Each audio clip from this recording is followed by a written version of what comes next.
Вести на Канал 8, добар ден. Центарот за јавно здравје од Кочани врши редовни анализи на водата за пиење од градскиот водовод и другите извори на вода за пиење. Сепак не поседува опрема за испитување за присуство на тешки метали и пестициди, зашто бара подршка од локалните самоуправи во регионот. Редовните анализи на водата за пиење што ги прави Центарот за јавно здравје од Кочани им обезбедуваат соодветни информации на граѓаните за нејзиниот квалитет и за евентуалното загадување. При тоа испитувањата се бактериолошки, а во извесен дел и за присуство на одредени хемиски елементи што се неопходни за утврдување на исправноста на водата. Анализите се прават во координација со јавните претпријатија од регионот за кој што е надлежен Центарот за јавно здравје, при што во различни периоди од годината неколку пати се земаат примероци вода од градскиот водовод, како и од другите така наречени точкести извори на вода. Сепак, заради целосна анализа на квалитетот на водата, неопходно е испитување на присуството на тешки метали и пестициди, за што стана збори на последната седница на Советот на општина Кочани. Бидејќи сме свесни дека оризовите полиња се третираат со пестициди и хемикали, па е особено битно и ние како советници и граѓаните да знаеме колкаво е присуството на тие метали и на одредени токсини, одредени препарати кои што се користат во запрскање на истите површини, а верувам дека постои одредена временска рамка во која што тие можат да стасат, бидејќи ние се уште користиме вода за пиење од бушотини кои што се наоѓаат во центарот на самото Кочанско поле. Од Центарот за јавно здравје информираат дека институцијата не располага со соодветна опрема за испитување на присуството на тешки метали, а во моментот таквите анализи ги прави Институтот за јавно здравје од Скопје. Обврска на сите јавни претпријатија е, значи, минимум еднаш годишно да ја направат една проширена анализа, кај што ги испитуваат сите овие проблематики во делот, не само за тешките метали. Ние како Центар за јавно здравје немаме опрема, испитуваме само манган и железо, кои се вклучени во извештаите за анализите на вода, додека за други тешки метали или пестициди, значи, тоа е во проширената анализа, анализите ги има комуналното јавно претпријатие, мислам, и тие стопанисуваат се собственици на тие резултати. Значи, доколку сакате таква информација, Центарот за јавно здравје не може да ви даде информација за проширената анализа.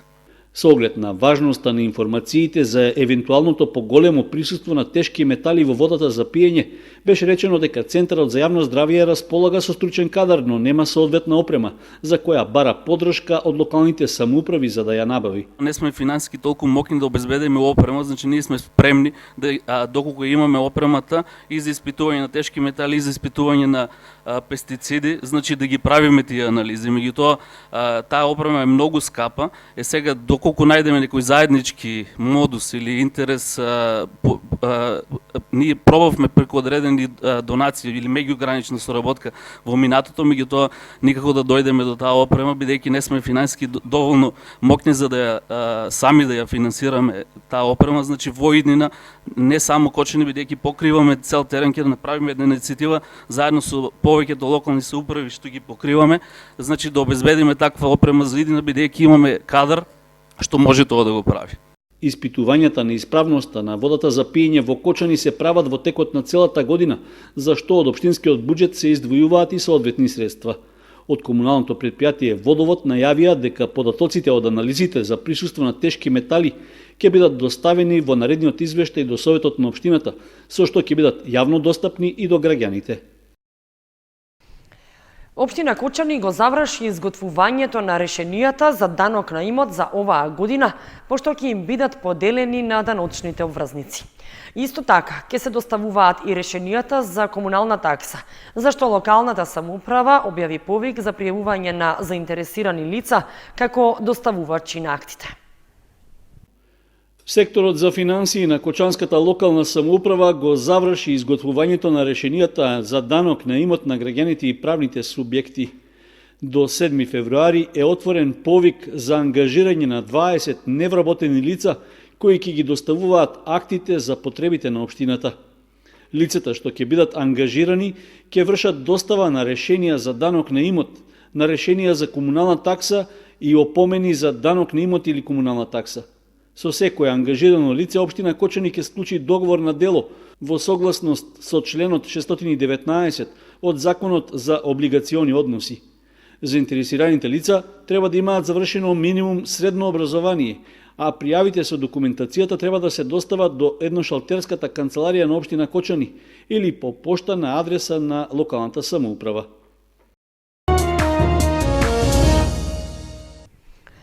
Се уште е во важност членот 102 од Законот за аудиовизуелни медиумски услуги, со кој на локалните телевизии им е забрането да наплатуваат пари за давање услуги кон општините, јавните предпријатија и други државни органи.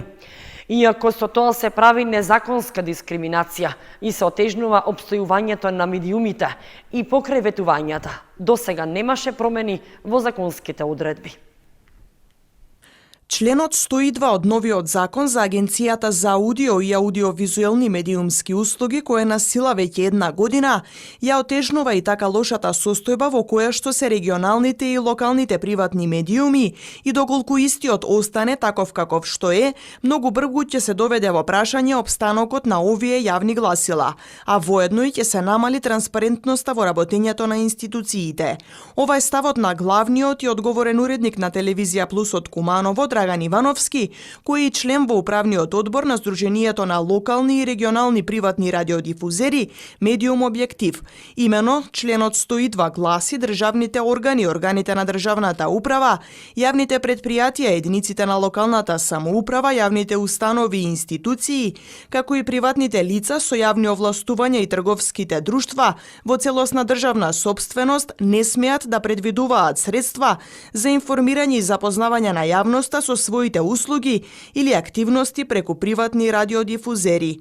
Согласно ова, приватните радиодифузери не можат да извршат наплата за каква било реално испорачана услуга кон сите установи. Спорниот член беше донесен на 31 декември 2018 година без да биде ставен на јавна расправа. Зато Ивановски вели дека итно треба да се најде соодветно решение кое ќе одговара на сите, но и ќе придонесе за намалување на корупцијата во медиумите, а нема да е на штета на локалните и регионалните приватни медиуми.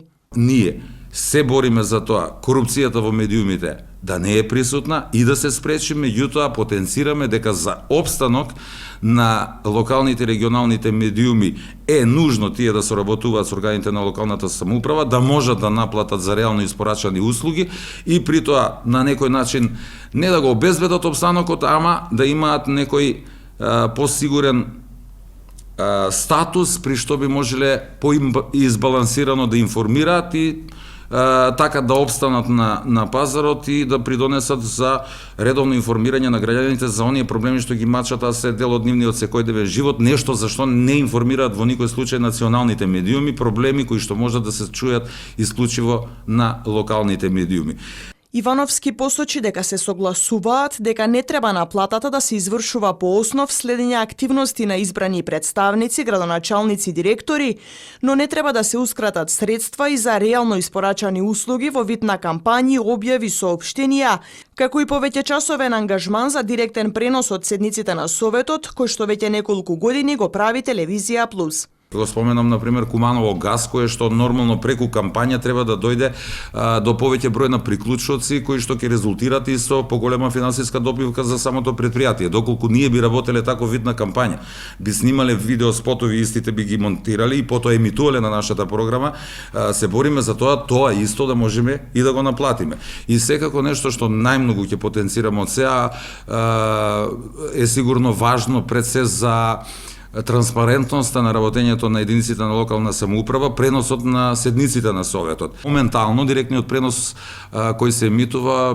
оди по заслуга на Телевизија Плюс како, да кажем, општествено одговорна институција или медиум кој што не сака да ги сопре, немаме намера да ги сопреме преносите на седниците на Советот, затоа што мислиме со тоа ќе ускратиме јавноста за оние информации кои што тие сакаат да ги добијат од прва рака и да видат кој се залага за она што им го има ветено или тие го имаат барано, односно се залага за нивните права и за тоа тие да живеат подобро и да имаат полесен пристап во секојдневните обврски.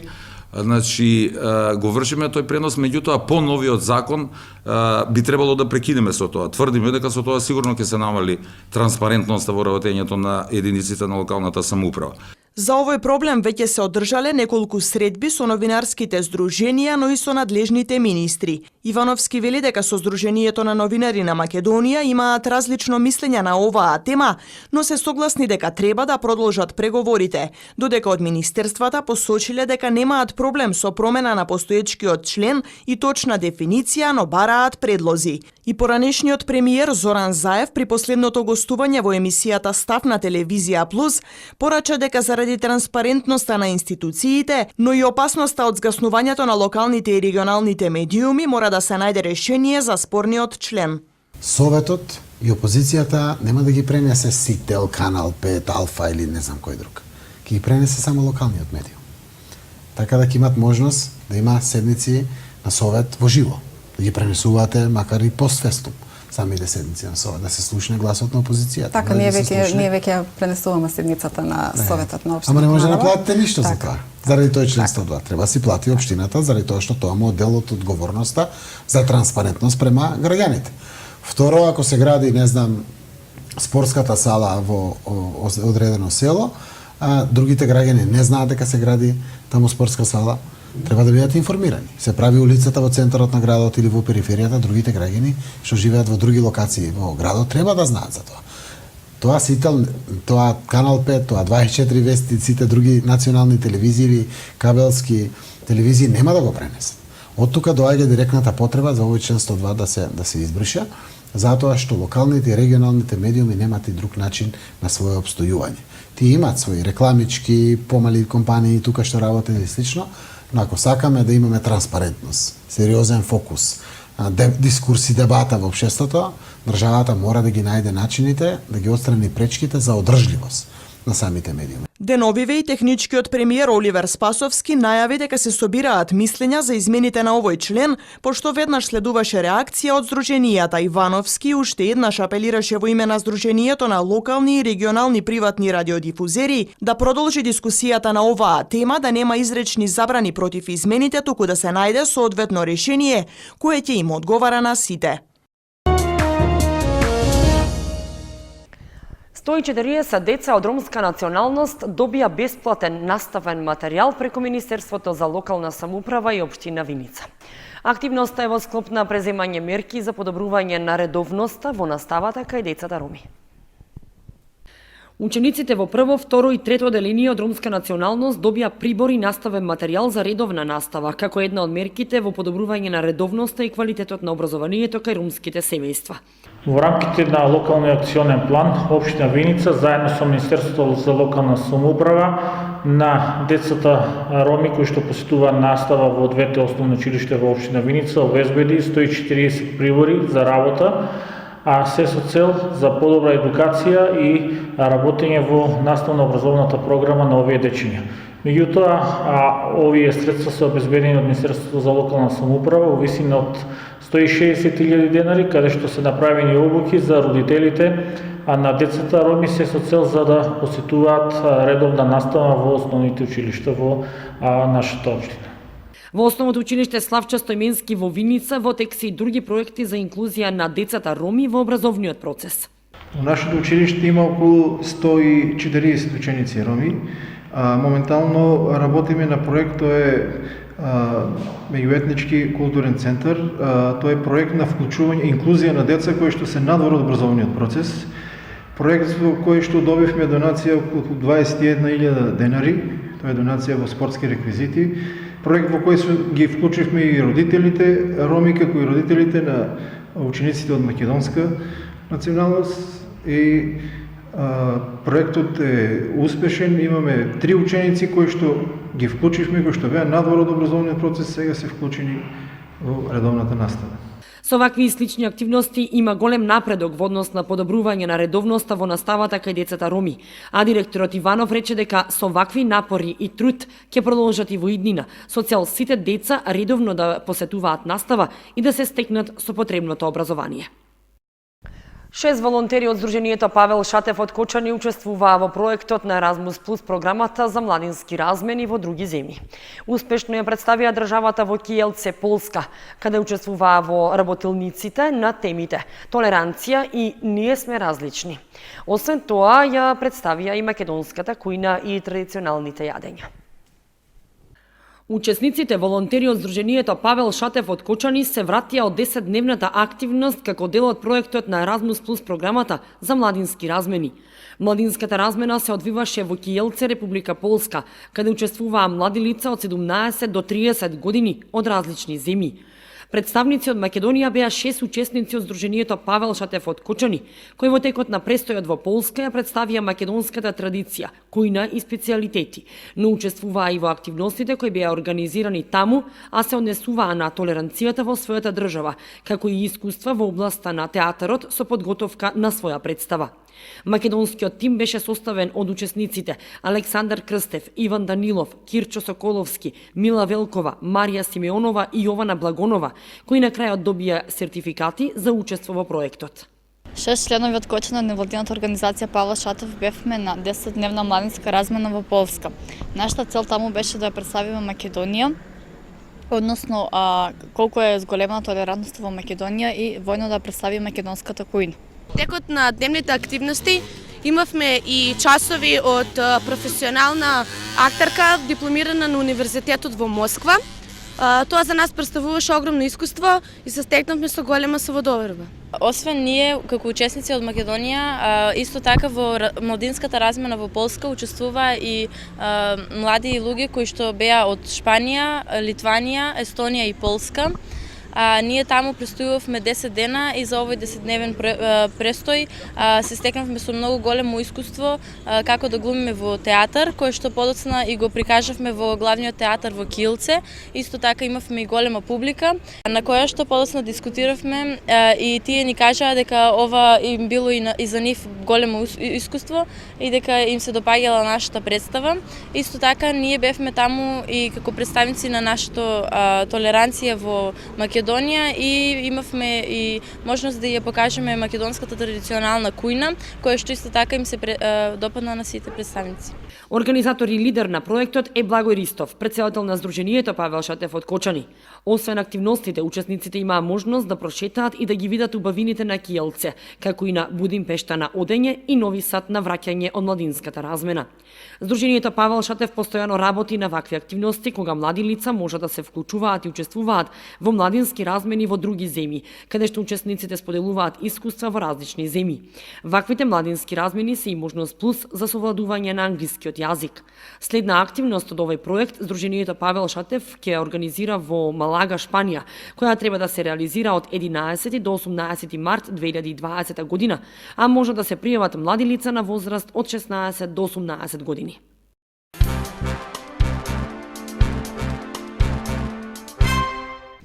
Представници на Универзитетот во Нова Горица, Словенија, одржаа презентација пред учениците од завршните класови во Средното училиште Љупче Сантов.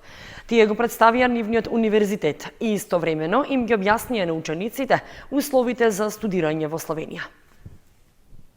Професори и одговорните од Универзитетот од Нова Горица, Словенија, во посета на Средното училиште Љупче Сантов ја представија својата програма пред матурантите од ово училиште, а пред 3 години потпиша и договор за соработка и збртимување со Кочанското училиште, од што бенефит ќе имаат и двете школски установи, бидејќи Универзитетот има потреба од ученици и матуранти кои што ќе се запишуваат таму. И гимназијата може да ги искористи нивните интелектуални ресурси, со оглед на тоа што Универзитетот располага со 5 студиски програми: винарство, природни науки, инженерство и менеджмент, уметност на науките и астрофизика. Освен програмите, постојат и студиски престои, односно летни школи со кои што тие располагаат и во кои што се инкорпорирани средни училишта од Италија и Босна и Херцеговина и едно училиште од Македонија, и гимназијата од Кочани е второто училиште кое што влегува во оваа соработка, така што е предложено сите ресурси кои што Универзитетот ги поседува може да ги искористат и тие, а тоа значи заеднички часови и предавања, наши ученици да присуствуваат на нивните расположливи кампови и летни школи, како и користење на лабораториските услови, особено од областа на менеджментот и астрофизиката. Професорката од Универзитетот во Нова Горица, Вероника Пичинини, освен што ја представи програмата на идните студенти, таа му понуди на училиштето можности за соработка и за заедничко учество во европски проекти. Тука е у Македонија. Тука сме дојдени во Кочани со цел да го представиме нашиот универзитет и предностите за студии во Словенија, условите кои ги нудиме. Сакаме да кажеме дека голема предност е тоа што за студии во Словенија кои се финансирани од државата не се плаќа школарина, се плаќа само упис. Исто така голема предност за студентите е тоа што нудиме субвенционирана прехрана, субвенциониран превоз, што значи исто така овде сум моментално со мојата колешка Петра, која што е од факултетот за животната средина, меѓутоа со нас исто така и студентка тука, која што веќе 3 години заедно со нас го представува универзитетот тука во Македонија. Со значи со ова училиште Лјупчо Сантов имаме подпишано договор за соработка, кој што веќе 3 години трае, така што се представуваме 3 години пред нашите македонски студенти. Учениците покажаа интерес за универзитетот и има доста заинтересираност за самата презентација, посебно заради поволностите што ги нуди Словенскиот универзитет. На 5 февруари со почеток во 20 часот Театар Куманово премиерно во Кочани ќе изведе представата Жена од минатото, работена по текст на Роланд Шимелфенинг, а во режија на Нела Витошевиќ. Жена од минатото е камерна представа која трае час и 10 минути. Се работи за трилер кој зборува за распаѓањето на едно семејство и за тоа како случувањата од минатото влијаат на иднината. Темите за осамеността, отуѓеноста, рушењето на интегритетот на поединецот се доминантни во Жена од минатото. Во представата играат Александра Пешевска, Игор Ангелов, Јасмина Василева, Марко Трајковиќ и Нина Максимова. Театар Куманово представите ги прави со многу мал буџет. Представата Жена од минатото е многу силна емоционално.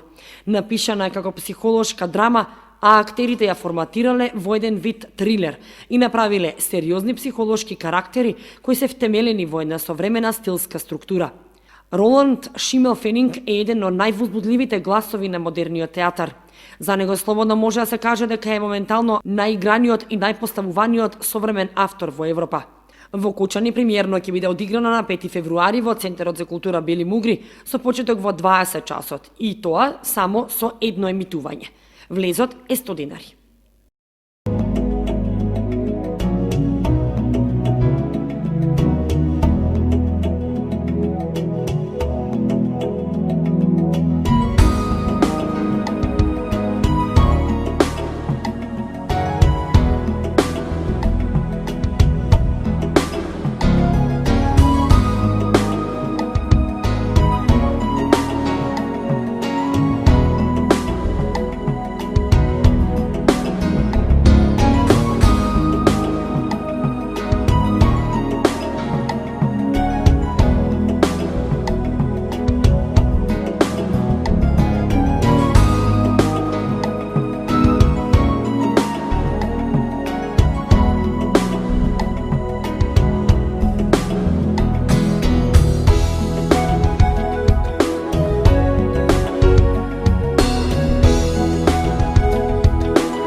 Почитувани, тука ги завршуваме вестите на Канал 8. Останете понатаму со нашата програма. Довидување.